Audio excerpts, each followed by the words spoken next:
All right, you have made it to section 4, and it is time to start posting. Before we dig into the details, I just want to encourage you. You got this. If you have made it this far, you've got great ideas. You're incredible at your job. I've got the framework to help you to post consistently and efficiently. So let's dig in. People don't just buy products, they buy connection. Connection is built on trust, and trust is earned through value. What you're doing through posting content is you're giving your customers value that will then lead towards trust. Something that I think is really important to keep in mind when you're posting, remember, we're serving, we're giving value. Ask yourself this question. What message would you share if the goal wasn't revenue, but real impact? This can help shape your content to make sure you're actually giving value to help people, not just to make money. Helping people often results in making money because you're giving them value. They see that you can solve their problems.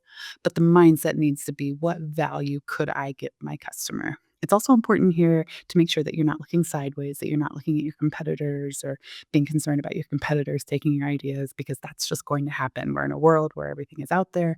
People can see what you're doing. But if your competitors are looking to the side and they're looking at you, that means I'll always be number 2. So we're focused on serving our customers, not looking at our competitors. The first thing to do when you start using LinkedIn is to focus on commenting. It's a really easy way to start getting your foot into LinkedIn. And I personally just have to say, I really love LinkedIn. I learned so much from the network. I built a really great community on there. It's such an awesome resource for growth in the subjects that you're interested in. So going into it with that mindset, it's going to be an opportunity for you to learn, to connect with people. That can really help the perspective and the mindset in going in with the comment section. So you may be wondering, hey, you're telling us about posting. Why are we talking about comments first? So LinkedIn actually rewards active users. When you comment in the post, it signals engagement to the algorithm and then boosts your own visibility in return. So LinkedIn doesn't just want you to use the platform just to consume information. LinkedIn wants it to be a community. And as you see over in this post over here, I have a post for myself, and LinkedIn is actually starting to count impressions. So you'll notice there are 491 impressions on my comment. There is a really unique strategy within commenting that can help it to be a highly viewed comment. This is also the person who wrote the post. When they respond to you, that also signals to the algorithm that you're worth listening to. And this Eric, he's got way more followers than I am, borderline influencer on LinkedIn. And so other people, it then puts out to the algorithm, okay, he's interested in what Jackie has to say. And so it brings more visibility to me. So you want to be engaging with people relevant to your audience or in your audience. And in the comment section, ask a question, say something thoughtful and intentional. Avoid saying anything negative, avoid putting out negativity in general on LinkedIn. That's not going to get you anywhere. But asking a thoughtful question that other people may be asking as well can, in this case, this is even just small, but 500 people had impressions on it. 3 people responded, including the author of the post. It's a really great opportunity. So before you even get started posting, just start commenting. And then the algorithm will also know these are accounts that you're interested in. These are the type of topics you're interested in. And it's just building up your algorithm to then be primed for posting. So start commenting right away. Your content goals should be revolved around posting and commenting. My initial commenting goal I suggest is commenting for 1 hour a week.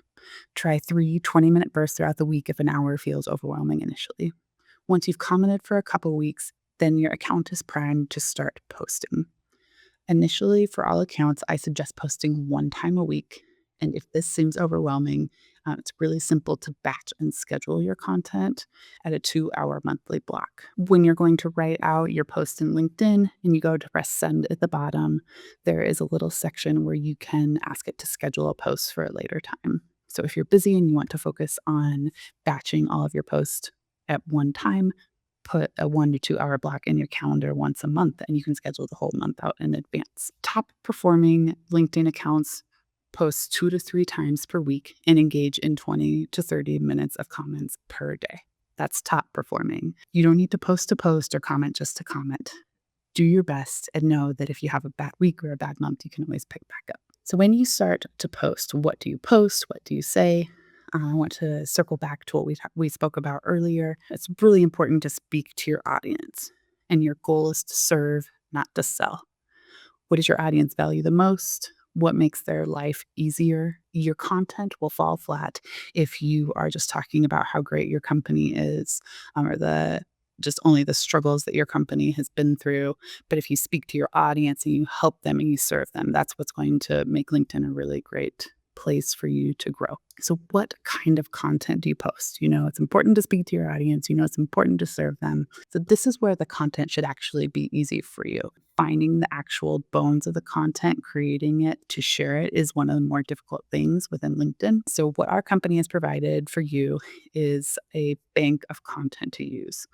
We will be posting this for you on your accounts, on your company accounts, and there's a couple of different things that you can do with it. So, option one is you can simply reshare your company posts. So, if you don't work ahead, if you don't do the scheduling a month of content in an hour, you can simply just be active on LinkedIn every day, make comments on people's posts. And when you see your company post, you then can reshare that company post. Making a comment on that company post is always super helpful. I would suggest doing that all the time. Make a thoughtful comment on it, and you can reshare it to your network as well. The second option is if you want to schedule all of your content in advance, you can take the content that we have. We will be giving you a folder where we are uploading all of it, and you can just sort through the content and essentially see what's interesting for you. We've been making content based upon your audience, based upon pain points that you solve for customers, and based upon your genius. So you can take this content and it'll spark some ideas for you. It'll spark some interesting points. It'll spark some problems that you can solve. So you don't need to look at the content and just verbatim, here's my team, we did this video shoot. But maybe the content was about the specific pain point that you're solving. You then can use the ideas that come up and write about it. An example for me, I may see some content of one of our videographers directing people at a shoot. And so it's behind the scenes content, or I see, oh, okay, our videographer is directing someone. That then spurs me to think I'm going to write about how great he is at directing and how that can help a company shoot to move really smoothly. So our target demographic is people in marketing, founders. One of their pain points is they're pulling all of their teammates for this day where they're not working and they're not actually completing their tasks. They want someone that can be in charge and someone that can take control and direct really well. So I'm going to write a little bit about how I see how well he's directing. I think that that is going to solve a pain point of our customer. It's going to help our customer know that you need to make sure to look for this when you're hiring someone to work in video production. There are some additional tips here that you can read through at the end of the presentation. So whichever direction you go in, you have some options. All right, so now back to choosing the right topics. Once you have the content to work with, whether you reshare it or you take our content and upload it on your own, as you know, effective content begins with stepping into your audience's shoes, understanding their challenges and priorities. Your content should showcase your expertise, provide real value. Some great easy ways to start writing about content is you could say how we built it. So I'm looking at the final result of a video project we did. Instead of just posting that video and saying, look at this cool project we did, I could say, this is how we built this from start to scratch. That's giving my customer value. I could post that video and talk about the problems and pain points that customers typically feel in the video process. I could use typical FAQs. What are the things that your salespeople are answering all the time? That is a great foundation for content. Lastly, just be inspired to share your brand genius. What is it about this that you want to share with your audience that they can see you as an experienced expert? Start there. And you'll know in the bottom, we have a playbook and content strategy prompts for you to plug right into ChatGPT. First, there are a couple important steps to writing your content. Now that you have inspiration for what you want to write about, you have the foundation for your content, which is the photo or video, we now are going to talk about hooks. Hooks are something incredibly important within content right now. Everyone has very limited attention. One of your biggest assets in online content is someone's attention, and we need to capture it quickly within the first 3 seconds. So this is something that we pay a lot of attention to in the actual videos that we create. And it also is incredibly important within the text you write. So if you don't clearly capture your audience's attention within the hook, which is the first line of the sentence, you are likely to lose them.